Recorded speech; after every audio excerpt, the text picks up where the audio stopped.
Hey friends, look at this.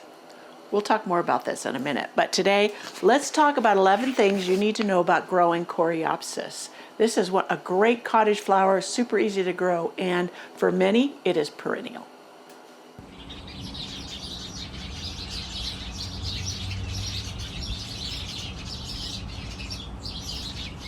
So Coreopsis, another name for it is tick seed.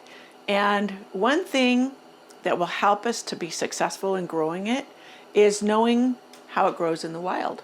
Now, with gardening, even cottage gardening or growing from seed, we all want to be successful. We don't want to fail or overlove our plants to death, which is often the case with many flowers, and people just don't realize it. So with Coreopsis, we are going to find out why we don't fuss with it. We're going to take out some of the guesswork, and it's going to spare us wasted effort. So number one here with these 11 things to know about growing Coreopsis. It is adapted to open environments. Most species of Coreopsis, they are native to prairies, roadsides, and disturbed soils. So they tolerate poor soil, they reseed easily, and they thrive without pampering. In fact, they probably thrive better if you don't pamper them. So if you baby Coreopsis too much, it'll often perform worse. Where I have the best growing Coreopsis is out in the roadside, outside of my fencing, and that roadside it's like trash dirt and doesn't get a lot of water, and who knows what's coming off the road when it rains as far as junk. But yeah, they thrive there. They get big, huge, and reseed readily. So 2, full sun is not optional, it's physiological. They require 6 to 8 hours of direct sunlight for proper flowering. Now, I'm going to stop here. I did this in my last one on sunflowers. I often get people, they'll say, well, I grew some in part shade and they did great. Okay, these are guiding principles for growing plants. These are the principles that will help you, or the guidelines, to be the most successful. There are areas that they may do well, or even maybe slightly better in part shade. You've got extremes like El Paso, Texas, or other places like that. But for the majority of people, these guidelines will help you have the most success. So I needed to put that in there. Alrighty, so when it says full sun, it means 6 to 8 hours of direct sunlight. That's where mine are. I get hot sun. Flower production is tied to photosynthetic energy available. Low light leads to elongated stems and fewer blooms. This is a high light adapted species.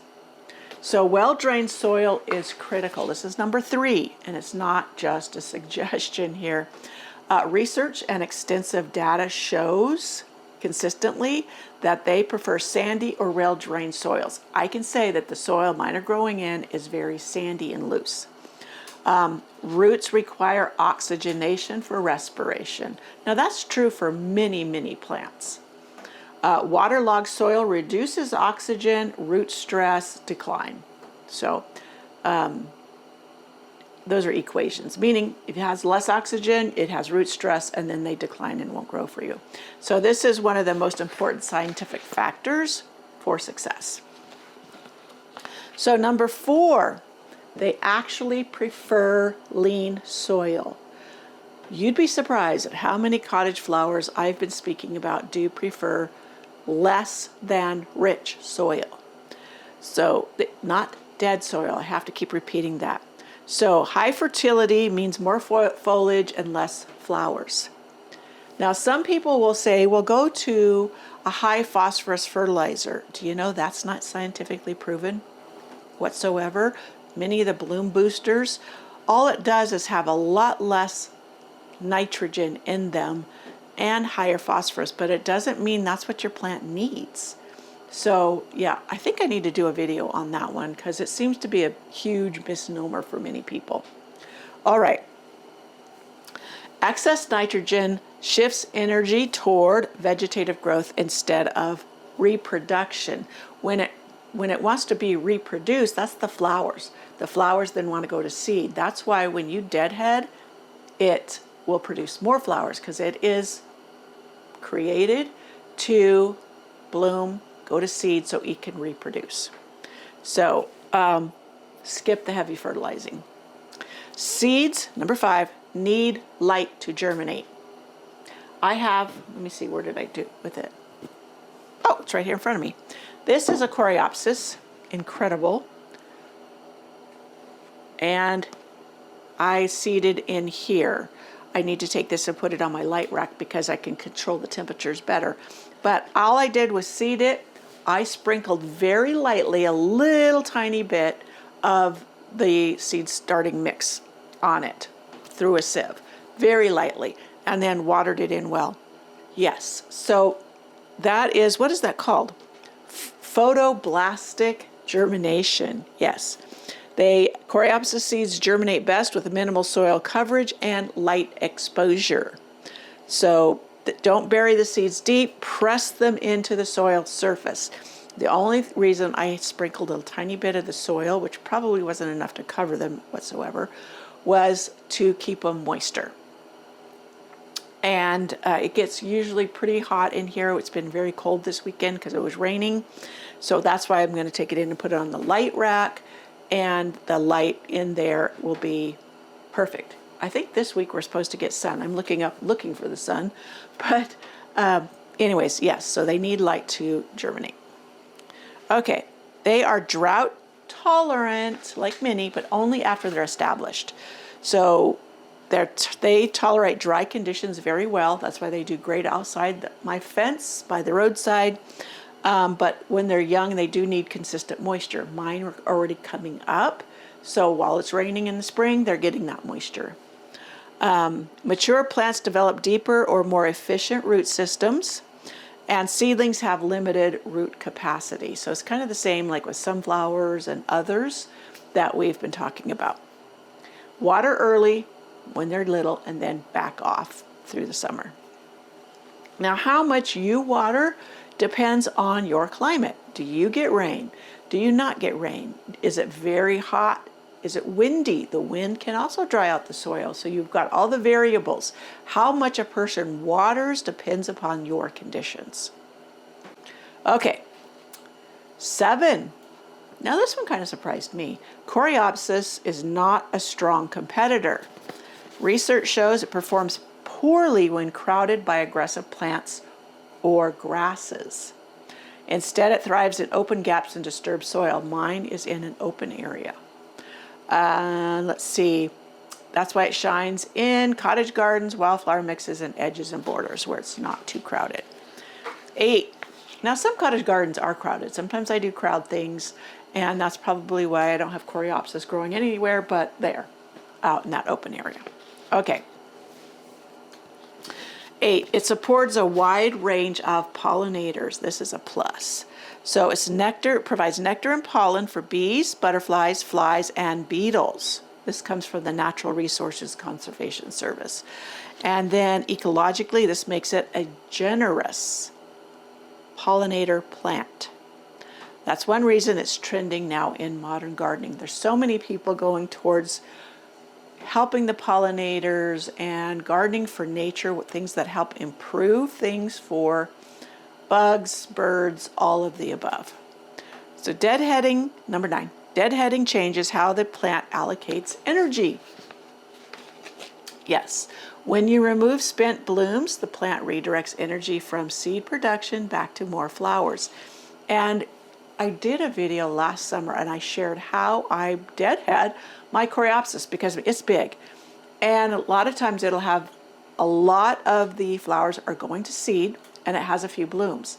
Well, if I had to deadhead each individual stem, it would take me forever. It's very tedious because it's such a big plant. So I just take my hedge clippers, and I just whack it back. And if I take off a few flowers, that's okay because it will rebloom very quickly. But if you let them go to seed, they will stop blooming. And so you get a much shorter period of blooming. But yeah, just make it easy for yourself. And yeah, a few flowers may fall to the ground, and I just let it fall to the ground. I don't collect it up. I'm a very lazy gardener. So that's plant biology. Plants prioritize reproduction, going to seed, unless you interrupt that. And so if you want more blooms, deadhead. Number 10, it is highly tolerant of environmental stress. So that's a great thing about Coreopsis. So university data shows many Coreopsis varieties tolerate heat, humidity, that's a good one for southern gardeners, cold, poor soil. So even more interesting, some species show tolerance to soil contaminants like cadmium in studies. I don't think I have, well, maybe that's why it goes great along the roadside, because you know that's got to be contaminated from whatever comes off the road during rainstorms. Okay, so this resilience is why it's such a reliable garden performer. Yeah, this one, do I have the seed packet? I should have the seed packet here. So yes, here it is. This is Incredible Swirl, and you see it's not your standard yellow. It's got this red. And this one was from Botanical Interests. So it's got like a yellowish and white edging. Colorful swirling blooms atop these wispy, delicate plant make for an incredible cut flower. You'll love how easy it is to grow. So blooms summer to frost. So yeah, this is tall, bushy, and prolific. So give it a whirl. Okay, naturally self-sows, and that's by design. They produce abundant amount of seeds and can reseed itself when soil is exposed. So just let them fall to the ground. Don't try to bury them, nothing, just let them fall to the ground. So this reflects its ecological role, a colonizer species that often fills open space quickly. So practical takeaway, leave some seed heads if you want more plants, deadhead if you want control. So yeah. So Coreopsis is not just easy, it is engineered to succeed where other plants struggle.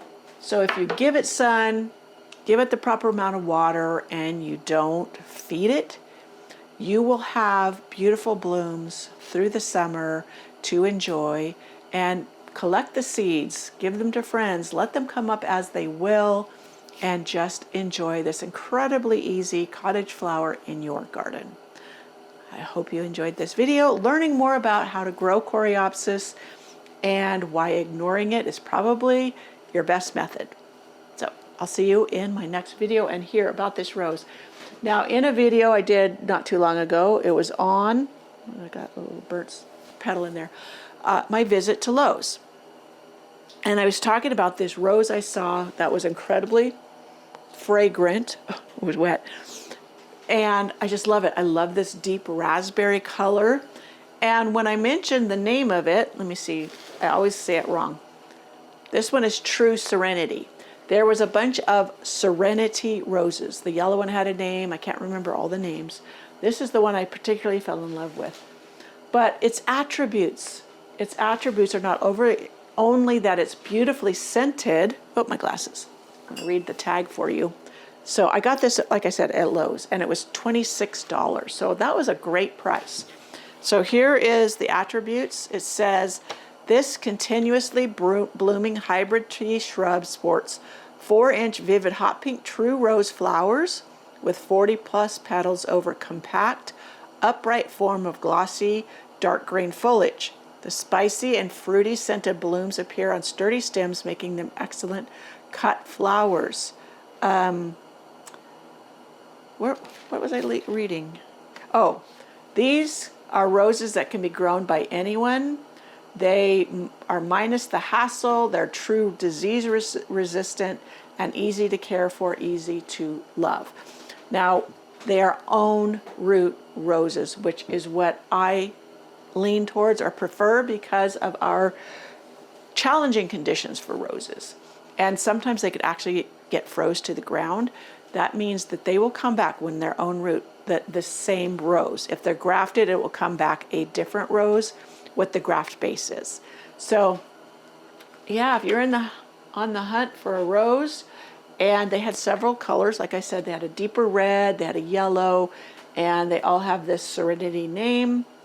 Yeah, beautiful. I know a lot of people like the what are the drift roses? I never enjoyed the drift roses. I don't like the form of the rose, and they don't normally have a scent. I want scent in my roses, and I want the true rose form. And this has had lots of accolades, and I'm going to try it. So I'll let you know how well this does for me. And for 26 bucks, yeah, that is just a win. A lot of roses. I mean, I do spend money on roses because they're my weakness in the garden. And I save money in other ways, like starting seeds, like Coreopsis and other things to fill in.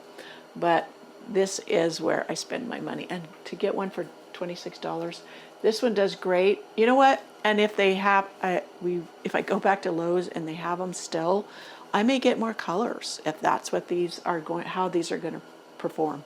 So that's my little find I got this week. And we went over there again. We've gone twice to get a filter from our refrigerator, and that's what we keep forgetting. I get sidetracked in the garden center. Okay, I'll see you in my next video. Bye.